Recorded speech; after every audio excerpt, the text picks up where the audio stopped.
Գեղամատյան Արարատունց դրատվական պարոն նախարար նախքխնդրեի մանրամասներ հայտնել պաշտպան հայերենյաց ծրագրի ընթացքից նաև ատեստավորման արդյոք այստեղ փոփոխություններ նախատեսվում են ճիշտ է թվեր ներկայացրեցիք իսկ գործնականում բանակում ինչ ծավալով են ընթանում զորանոցաշինության ինժեներական եւ առհասարակ շինարարական աշխատանքները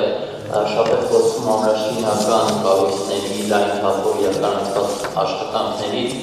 արդյոք այդ աշխատանքները շարունակական են լինելու հաշվի առնելով խաղաղության հաստատումը։ Շնորհակալ եմ։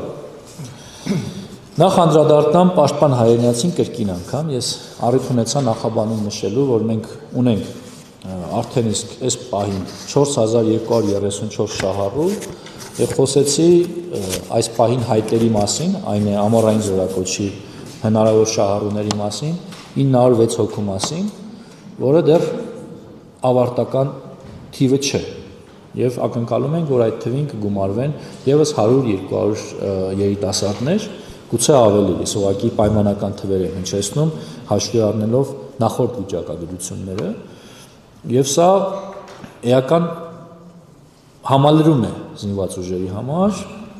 մանավանդ որ դա պայմանագրային է, երկարաժամկետ է եւ ես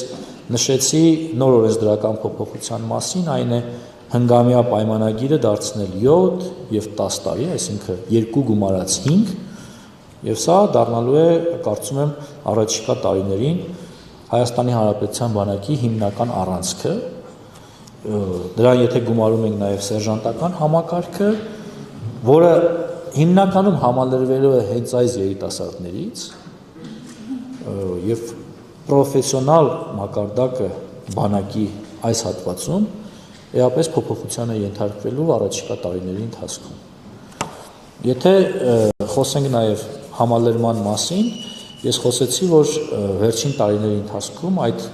տոկոսի հարաբերակցությունը նախորդ շրջանի նկատմամբ, մասնավորապես իմ պաշտպանության նախարար դառնալու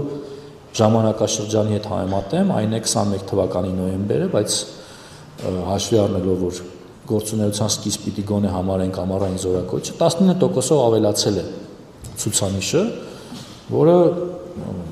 լուրջ թվերի մասին է, հիմա եթե դա վերածեմ կոնկրետ բացարձակ թվերի, դա հազարավոր տղաների մասին է ըստ զորակոչերի։ Ինչ վերաբերում է շինարարությանը, այո, շարունակվելու է։ Կարծում եմ խաղաղությունը նաև նրա մասին է, որ մենք հանդարտ, հանգիստ կարող ենք ապահովել մեր երկրի երկարաժամկետ պաշտպանունակությունը, անկախ նրանից սպառնալիքներ կան թե չկան։ Մենք ինքներս պիտի գնահատենք ինչ հնարավորություն ունի մեր երկիրը եւ ինչ արտաքին մարտահրավերների պիտի դիմագրավենք, բայց խաղաղության պատրաստվելիս կարեւոր է, որ մենք նաեւ խաղաղությանը զուգահեռ ունենանք նաեւ որոշակի պաշտպանունակություն, որը ոչ մեկի անվտանգությանը եւ տարածքային ամբողջականությանը չի սպառնում։ Ընդհակառակը ապահովում է մեր անվտանգությունը եւ տարածքային ամբողջականությունը։ Ես նշեցի, որ 25 թվականի, գուցե 25-30 տարիների ընթացքում սա ամենաբարձր կապիտալ շինարարության ծախսեր ունեցող տարին է։